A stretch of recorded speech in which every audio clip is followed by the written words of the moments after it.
अस्सलाम वालेकुम व्यूवर्स। आज हम बनाने जा रहे हैं सिंपल खीर। तो मैं आपको दिखाऊंगी कि सिंपल खीर किस तरह से तैयार की जाती है। तो मेरे साथ रहिए और वीडियो को एंड तक देखते रहिए सिंपल खीर की रेसिपी को मुकम्मल। सिंपल खीर बनाने के लिए हमने यहाँ पर लिया है 8 किलो दूध, जिसको मैंने उबाल आने तक पकाऊंगी चूल्हे पर। ये 8 किलो दूध है, इसे हम उबाल आने तक पकाएंगे। खीर बनाने के लिए हम 8 किलो दूध इस्तेमाल कर रहे हैं, तो उसी हिसाब से हमने चावल लिए हैं। चावल यहाँ पर हम 3 पाव के करीब इस्तेमाल कर रहे हैं, जिनको मैंने 6 घंटे से पानी में भिगोकर सोख कर लिया है। आप देख सकते हैं मेरा चावल बिल्कुल सोख हो चुका है। 6 घंटे मैंने इसे पानी में भिगोया है। ये हम खीर में शामिल करेंगे। यहाँ पर चावल जो मैं इस्तेमाल कर रही हूँ, जिसे मैंने 6 घंटे भिगोकर सोख कर लिया है, मैं आपको चेक करा देती हूँ। ये बिल्कुल देखें गल चुका है, आराम से टूट रहा है। इतना सोख हो चुका है कि ये आराम से टूट रहा है। ये चावल हम खीर में इस्तेमाल करेंगे।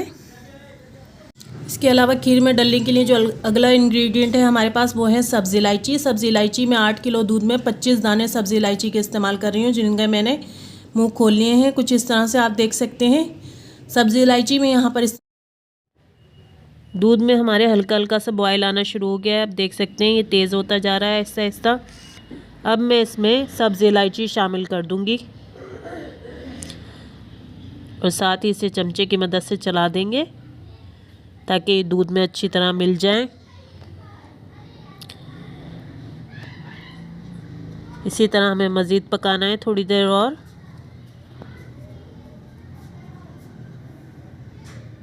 और साथ ही चमचे से भी चलाते रहना है।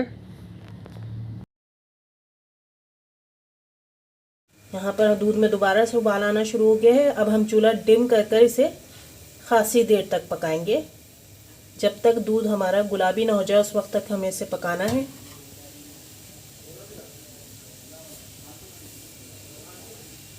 इसी तरह डिम आंच पर चमचे से चलाते हुए हम इसे पकाएंगे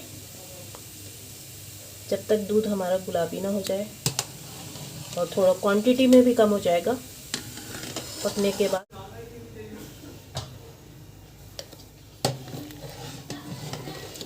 इसी तरह ताकि ये नीचे से लगे भी नहीं और अच्छी तरह पक जाए। साथ ही हमें इसे चमचे से भी चलाते रहना है।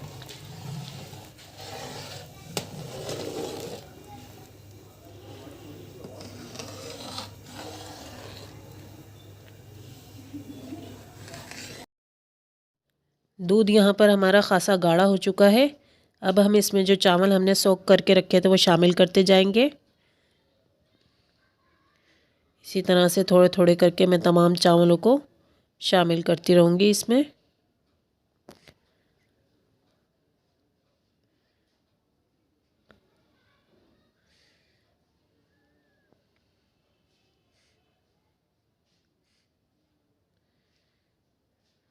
इसी तरह तमाम चावल शामिल कर दूंगी मैं इस पतीले में दूध के।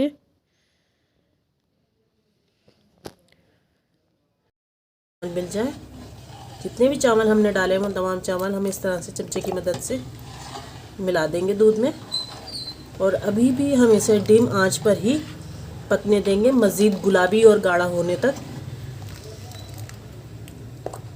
अब जो है दूध वो चावलों के साथ गाढ़ा होगा और गुलाबी भी होगा।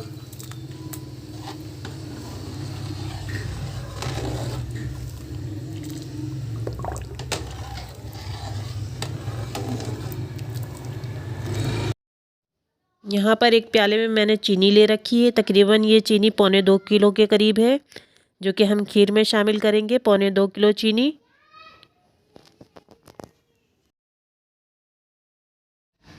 यहाँ पर दूध और चावल पककर खासी हद तक गाढ़े हो चुके हैं, आप देख सकते हैं।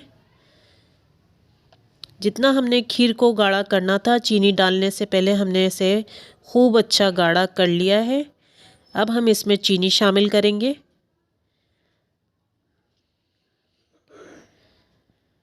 इसे चमचे से चारों तरफ से हटा लेते हैं इस तरह से, और अब मैं इसमें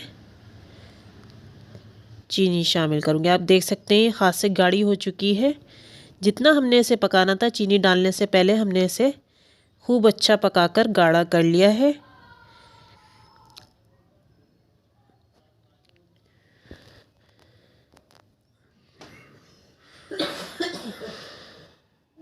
और अब इसमें मैं चीनी शामिल करूँगी।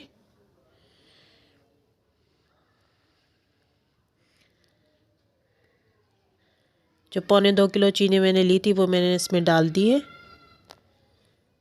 और चमचे की मदद से अब इसे अच्छी तरह मिला देंगे चीनी को। और चीनी डालने के बाद हमें ज़्यादा नहीं पकाना है इसे, सिर्फ एक बॉयल आने तक इसे पकाना है चीनी डालने के बाद, ताकि चीनी का दाना अच्छी तरह पिघल जाए।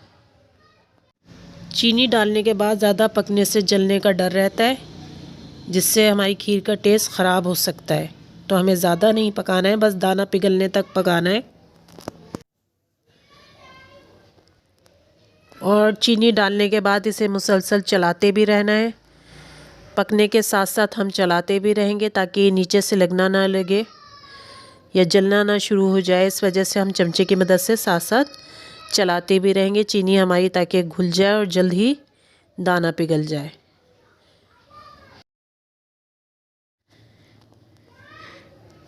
चीनी डालने के बाद इसमें हल्का हल्का सा बॉयल आना शुरू हो गया है और जैसे ही ये बॉयल कंप्लीट होगा वैसे ही हम इसका चूल्हा बंद कर देंगे और इसे ठंडा होने के लिए ओवरनाइट रख देंगे। बॉयल के कंप्लीट होने तक बस चूल्हा जलना है, उसके बाद हम चूल्हा बंद कर देंगे। आहिस्ता आहिस्ता इसमें बॉयल कंप्लीट होता जा रहा है। आप देख रहे हैं कि ये बॉयल तेज़ होता जा रहा है इसमें आहिस्ता आहिस्ता। और अब हम इसका आहिस्ता आहिस्ता इसे चमचे से मिलाते हुए चूल्हे को नीचे से बंद करेंगे और ठंडा होने के लिए रख देंगे। तकरीबन ओवरनाइट जो है मैं इसे ठंडा करने के लिए रखूँगी, ताकि ठंडी होने के बाद एक बेहतरीन टेस्ट देगी हमें, शानदार सा। तो अब इसे चूल्हा बंद कर कर हम ठंडा करने के लिए रख देंगे। थोड़ा करीब से भी दिखा देती हूँ मैं। बिल्कुल आप देख सकते हैं, शानदार खीर बिल्कुल रेडी है आपके सामने, जो कि ट्रेडिशनल एक बरसों से हमारी खीर चली आ रही है। हमारे खानों का जायका बिल्कुल प्योर वो ही जायका आपको इसमें मिलेगा, टेस्ट के लिहाज से भी। और यही आसान सी रेसिपी थी हमारी ट्रेडिशनल खीर की। बस याद रहे कि आपने चीनी डालने के बाद इसे एक उबाल तक ज़रूर पकाना है, उसके बाद ज़्यादा नहीं पकाना, ताकि ये नीचे से जलना ना शुरू हो जाए और हमारी खीर का टेस्ट कहीं ख़राब ना हो जाए जलने की वजह से। इस बात में आपने ज़रूर एहतियात करनी है।